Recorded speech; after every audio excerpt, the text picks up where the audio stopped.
السلام عليكم ورحمة الله وبركاته. معاكم أحمد حسن وفيديو جديد مع أهلاوي الأبد. الحمد لله النهاردة الأهلي زي الزفت، يعني بقالنا كام ماتش بنقول الأهلي في النازل، الأهلي زي الزفت، مش عارف ايه، يعني مش عارف كولر بيعند معانا ولا بيعند مع نفسه ولا عايز يمشي ولا ايه الدنيا بالظبط. ما بقتش فاهم بصراحة.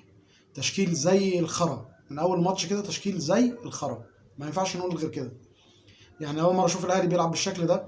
عمر كمال ما لعبش معانا وينج، بيلعبوا النهارده وينج في ماتش زي الزمالك. طب ما كان بيلعب الماتش اللي فات مكان محمد هاني وكان حلو، يعني ليه الاختراع؟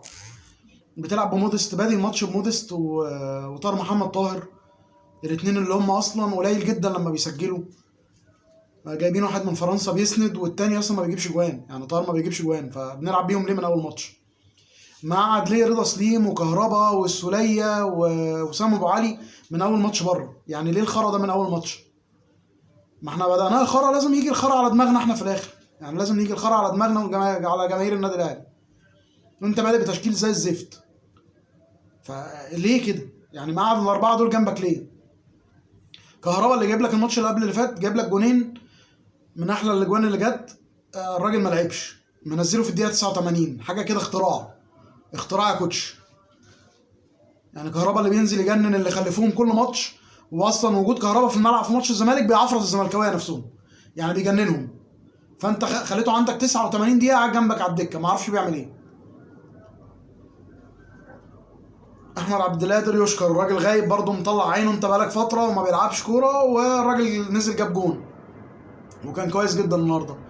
رضا سليم قاعد تنطط تقوم انت من اليمين للشمال، من اليمين للشمال، قلنا رضا سليم بيلعب ناحيه اليمين، بيلعب ناحيه الشمال، رحت انت موديه ناحيه اليمين، ربنا كرمه وعمل جون، ماشي خلاص يلا بركه يا جامع، جبنا التعادل. دفاع الاهلي نسف، يتنسف كده، تمسك محمد عبد المنعم كده ورامي ربيعه وتربطهم بحبل وقنبله في النص ويروحوا منفجرين هما الاثنين، يغوروا في 60 داهيه. اقسم بالله العظيم ده اللي يحصل، يعني الاثنين يتربطوا كده ويتفجروا مع بعض. حاجه يعني مستوى دفاعي زي الزفت، زي الزفت، مستوى زباله.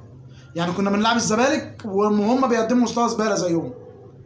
اذا كان محمد عبد المنعم اللي بيقلش وبسببه تيجي ضربه جزاء على الاهلي وبعد كده ربنا يكرم والحكم ما يحسبهاش، هوب برضه رامي ربيعه مغطي. يعني رامي ربيعه ده لعيب، مش لعيب كوارك، انا مش عارف ده جايبينه منين برضه، لابسينه بقالنا كام سنه كده وقاعدين بنقول يا جدعان مشوه وهاتوا لعيبه نضاف في الدفاع، مفيش.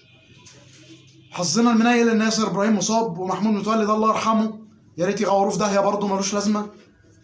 فطب ايه يا جدعان، هنفضل مكملين برامي ربيعه ده ومحمد عبد المنعم باشا اللي عامل نفسه يعني نيستا ولا ما مش عارف، يعني مش عارف ده ايه ده.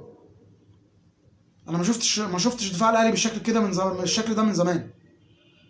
يعني رامي ربيعه غطى الهدف الاول بتاع سيف الجزيري رايح يلحق وهو اصلا ما عندوش سرعه، فطبعا الكره عدت من قدامه ودخل الجون. الجون الثاني مش قادر ياخد الكره من الواد اللي رفعها على الجزيري، ازاي يا جدعان؟ يعني الكره فوق مش عارف تاخدها، ده كارثه. ومحمد عبد المنعم هو اللي بيرجعها لسيف الدين الجزيري، ده ايه الهبل ده؟ ده شلل دفاعي، شلل دفاعي. العب بالناشئين يا عم، اصل هي مش فارقه كتير. هات معتز محمد المدافع بتاع الشباب، وهات احمد عبدين، هات اي حد. يعني دول عقابهم ان هم يقعدوا يتفرجوا على عيال صغيره بتلعب في دفاع النادي الاهلي. ده عقاب محمد عبد المنعم ورامي ربيعه، ان هم يتلقحوا بره ويتفرجوا على اشبال النادي الاهلي وهي بتلعب. يعني اظن عمرهم ما هيغلطوا نفس غلطات الناس دي.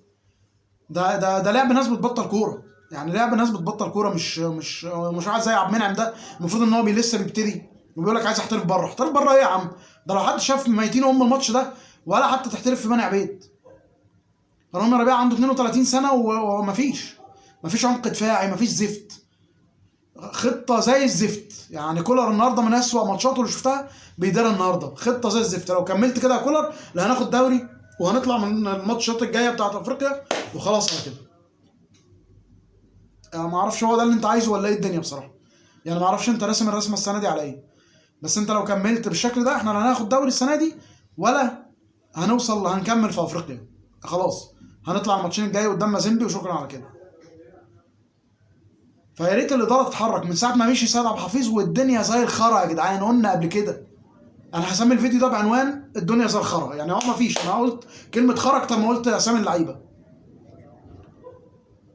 ففوق شويه يا عم كولر، الله يبارك لك، يعني احنا وقفنا جنبك كتير بس انت لا، في حاجه غلط. بقالنا ماتشات كتيره بنلعب زباله وبنقول كل مره بنقول تشكيل غلط، التغييرات متاخره، التغييرات غلط. ايه يا جدعان؟ فين اداره النادي الاهلي؟ نايمين يا عم محمود يا خطيب، انت واللجنه العواجيز اللي معاك دي، ما تموتوا يا عم احسن. يلا سلام من غير باي.